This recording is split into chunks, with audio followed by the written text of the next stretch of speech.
Staff साथियों, प्यारे प्यारे बच्चों, देश का भविष्य, पंडित नेहरू ने कहा था इस देश का धन बैंकों में नहीं विद्यालय में है। कोई मकाम जो पाने का हौसला रखो, गमों के साथ निभाने का हौसला रखो, बुझा दिए हैं जो तेज आंधियों ने चिराग, नए चिराग जलाने का हौसला रखो। प्यारे बच्चों, संघर्ष ही जीवन है और ईश्वर ने, भगवान ने हमें ज़मीन पर जद्दोजहद करने के लिए भेजा है। हमें इस ज़मीन पर इंसानों की भलाई करने के लिए भेजा है। मैं आपको माउंट एवरेस्ट पर चढ़ने वाली प्रथम दिव्यांग महिला अरुणिमा सिन्हा की बात बताते हुए अपनी बात को आगे बढ़ाऊंगा। अरुणिमा सिन्हा के बारे में मैं आपको पहले भी बता चुका हूं। आप ट्रेन में सफ़र कर रही थी, कुछ असामाजिक तत्वों ने आपको ट्रेन से नीचे गिरा दिया। आपके दोनों पैर कट जाते हैं। पूरी रात रेल की पटरी के किनारे आप पड़ी रहती है। 50 से अधिक ट्रेनें पूरी रात गुजरती है। पूरी रात आप कराहती रहती है। सुबह जब पता लगता है, रेलवे की वैन आकर, एम्बुलेंस आकर आपको लेकर जाती है और हॉस्पिटल में भर्ती करा दिया जाता है। उनके बचने की उम्मीद नहीं रहती है। खुद अरुणिमा सिन्हा कहती है, आप यूट्यूब पर अरुणिमा सिन्हा के नाम से सर्च करना और आज ये मोटिवेशनल अरुणिमा सिन्हा की जो स्पीच है, आज सभी बच्चों को 15 मिनट पहले आपको सुनानी है अपने उस पर एलईडी पर।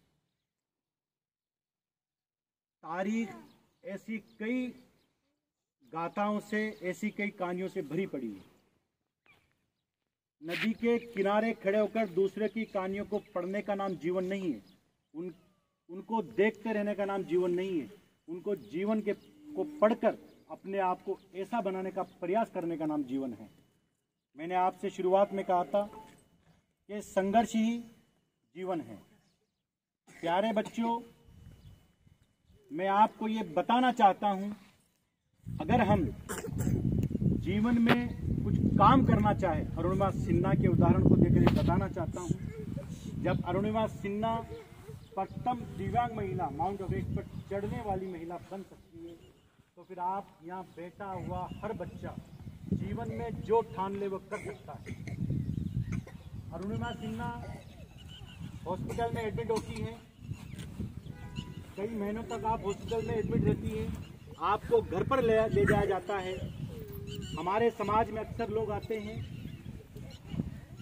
जब सलाह बहुत देते हैं लेकिन सहयोग कोई नहीं देता। समाज में हम देखते हैं, आपको सलाह देने वाले बहुत सारे लोग मिल जाएंगे लेकिन सहयोग देने वाला कोई नहीं मिलेगा। आपसे ये कहेंगे आप ऐसा कर सकते थे, ऐसा कर सकते थे, लेकिन कोई ये नहीं कहेगा लो आप ये 5000 रुपये लो और आप अपना काम को आगे बढ़ो। ऐसा कोई नहीं मिलेगा। हर जितना मुंह होते हैं उतनी बातें होती हैं। कई लोग जब आपके घर पर आते हैं तो आपकी माँ से, आपकी दादी से बातें करते हैं, बेटी की जाते, दोनों पैर कट गए, मर जाती तो अच्छा था, अब इसको कौन शादी करेगा। अरुणिमा सिन्हा केटी में उन बातों को सुनती थी और आप स्वास्थ्य लाभ लेकर आप उससे उभरती है।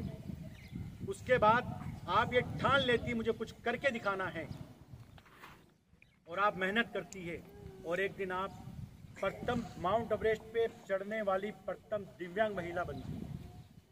आप इनकी कहानी को सुने और अपने जीवन में उतारने का प्रयास करो। यूं ही नहीं गिरते फूल झोली में, यूं ही नहीं गिरते फूल झोली में, कर्म की शाख को हिलाना होगा। कुछ नहीं होगा कोसने से अंधेरों को, अपने हिस्से का दिया खुद ही जलाना होगा। समाज में लोग, आपकी गरीबी में आपके साथ कोई नहीं होगा, आपकी गरीबी में आपके साथ कोई नहीं होगा, आपको सहयोग देने वाला कोई नहीं मिलेगा, सलाह देने वाले बहुत मिल जाएंगे, आपकी असफलता पर हंसने वाले बहुत सारे मिल जाएंगे। लेकिन जब वो कहते हैं ना, संघर्ष में आदमी अकेला होता है और जब कामयाबी जब मिलती है तो उसके पीछे बहुत सारे लोग होते हैं। सर सैयद अहमद खां का एक शेर याद आता है मुझे, मैं अकेला ही चलाता जानिबे मंजिल। लोग साथ आते गए और कारवां बढ़ता गया। मार्टिन लूथर ने कहा था, तुम अगर उड़ नहीं सकते तो दौड़ो, और दौड़ नहीं सकते तो चलो, और चल नहीं सकते तो रेंगो, लेकिन आगे बढ़ते रहो। प्यारे बच्चों, इसी का नाम जीवन है। ईश्वर ने हर इंसान में कोई ना कोई काबिलियत दी है। आप शिक्षा इसलिए प्राप्त नहीं करें कि पढ़ लिख कर हमें बहुत बड़ी नौकरी हासिल करनी है। पढ़ लिख कर हमें IAS बनना है, डॉक्टर बनना है, इंजीनियर बनना है। हर बच्चा IAS नहीं बन सकता, क्योंकि अगर हर व्यक्ति IAS बन जाएगा, डॉक्टर बन जाएगा, समाज कैसे चलेगा। लेकिन ये गारंटी है मेरी, ये मेरा वादा है आपसे, और मैं आज मैं इस मौके पर आपसे कह रहा हूँ कि हर बच्चे में ईश्वर ने कुछ ना कुछ काबिलियत दी। आप शिक्षा प्राप्त करने के लिए पढ़ें। शिक्षा सभी तालों की चाबी है। अगर आपके हाथ में शिक्षा आ जाती है, सारे ताले अपने आप खुल जाएंगे।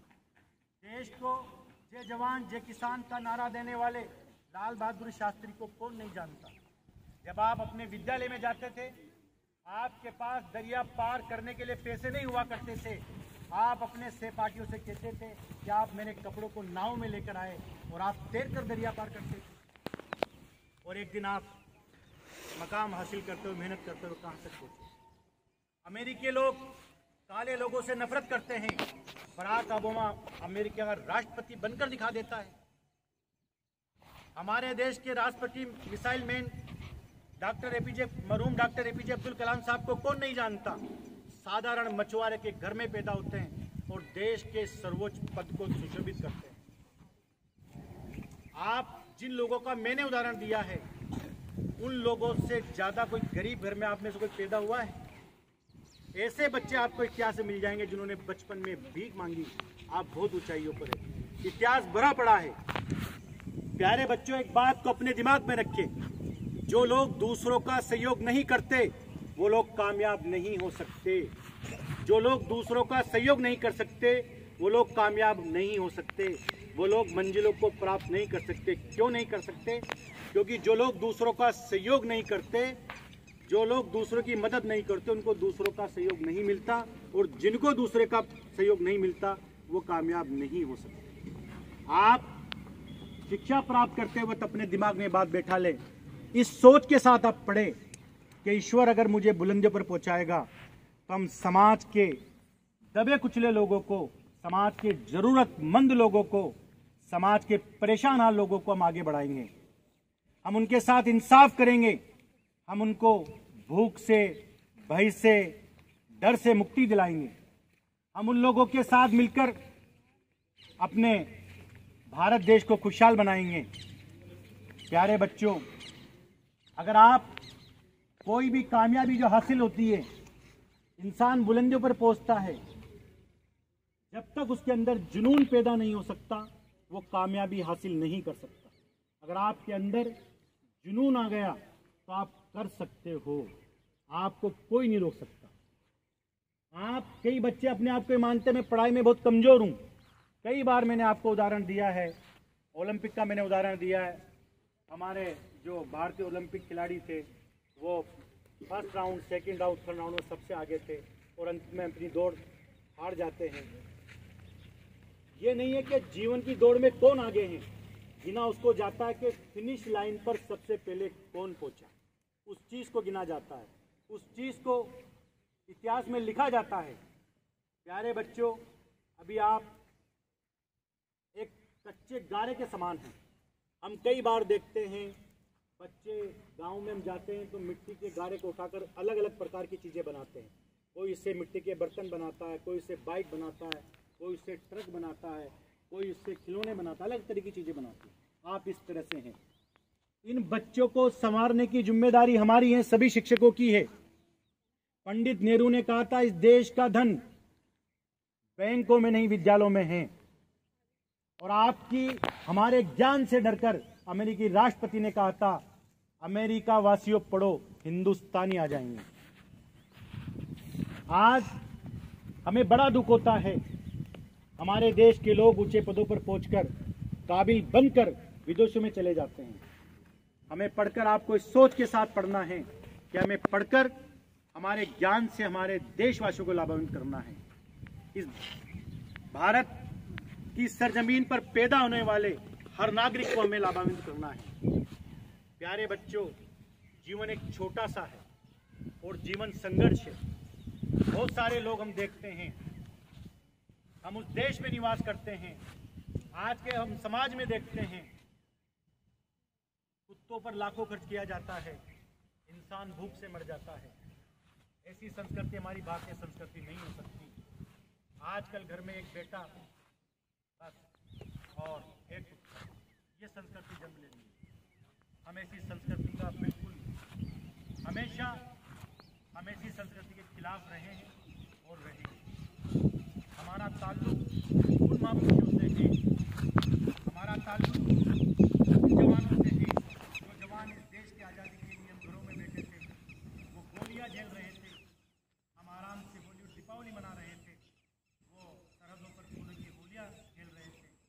प्यारे बच्चों, हमें उन महापुरुषों के सपनों को, हमें उन महापुरुषों की कुर्बानी को याद रखते हुए हमेशा इस सरजमीन के लिए, इस सरजमीन पर पैदा होने वाले हर नागरिक के लिए हमें उसकी आज़ादी के लिए लड़ना है, हमें उसकी स्वतंत्रता के लिए लड़ना है, हमें उसको आगे बचाने के लिए लड़ना है, हमें उसे न्याय दिलाने के लिए लड़ना है, हमें उसे आगे बचाने के लिए संघर्ष करना है। ये सोचकर अगर आप पढ़ाई करेंगे, ये सोचकर आप पढ़ेंगे, हम ये चाहते हैं हमारे स्कूल में पढ़ने वाला बच्चा हमेशा अपने दिमाग में इस बात को रखे, हमेशा अपने दिमाग में इस बात को बैठा ले कि भगवान अगर मुझे ऊंचे पदों पर पहुंचाता है तो हम हमारे यहाँ आने वाले हर गरीब, हर जरूरतमंद रोगी का इलाज करेंगे। हम कमीशन की दवा नहीं लिखेंगे। आजकल हम देखते हैं, अखबारों में पढ़ते हैं, जानवरों का खून इंसानों को चढ़ा दिया जाता है। मुझे भरोसा है हमारे शिक्षक जिस तरह से आपको शिक्षित कर रहे हैं, जिस तरह से हम आपको संस्कार सिखा रहे हैं, मुझे भरोसा है कि आप इस तरह की हरकतें नहीं करेंगे। इस तरह के जो वाक्य हुए हैं वो आप मैदान में जाएंगे, आप किसी विभाग में जाएंगे, दोहराए नहीं जाएंगे। प्यारे बच्चों, अगर आप इस सोच के साथ पढ़ेंगे कि कोई भी व्यक्ति अगर हमारे पास आता है, अगर उसके पास पैसा नहीं है, हम इलाज करेंगे, हम कमीशन की दवा नहीं लिखेंगे, तो आपकी इस पढ़ाई में ईश्वर की मदद शामिल होगी। आपको सिर्फ सोचना है, आपको सोचना है, ईश्वर की मदद आपके साथ होगी और आपको कामयाब होने से कोई नहीं रोक सकता। अगर आप इस सोच के साथ शिक्षा प्राप्त करेंगे कि हम पढ़कर इंसाफ कायम करेंगे, हम न्याय कायम करेंगे। जब हम न्याय करने के लिए कुर्सी पर बैठेंगे, सामने एक तो मेरे पास सामने वो व्यक्ति होगा जो हमें जानता नहीं है और एक वो व्यक्ति होगा जो हमारा भाई है, लेकिन हम वही फैसला देंगे जो न्यायपूर्वक है। मैं कह रहा हूं कि अगर आप इस जोश के साथ पढ़ेंगे तो आपको ताकत मिलेगी। इंसान को छोटे छोटे काम करने से ताकत मिलती है। आज हम देखते हैं आपका बर्थडे आता है, आपके माता पिता की मैरिज एनिवर्सरी आती है, हम गरीब लोगों को कोई नहीं बुलाता, बहुत सारे लोगों को बुलाकर लाखों रुपए खर्च कर देते हैं।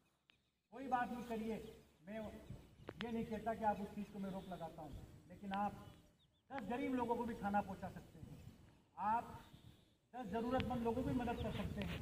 आप बर्थडे पर अगर 5,000 10,000 खर्च करते हैं तो 100 रुपये की कॉपी आप कच्ची बस्ती में सड़क के किनारे रहने वाले बच्चों को जाके दे के आ सकते हैं, कुछ गरीब बच्चों को बैग दे के आ सकते हैं।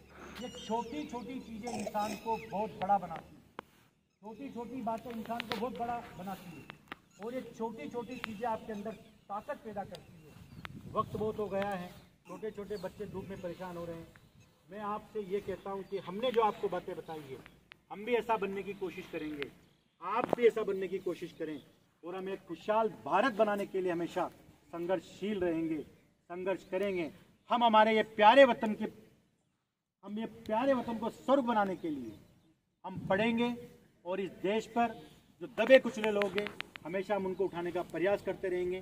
बस इतना कहकर मैं अपनी बात खत्म करता हूँ। जय हिंद, जय भारत।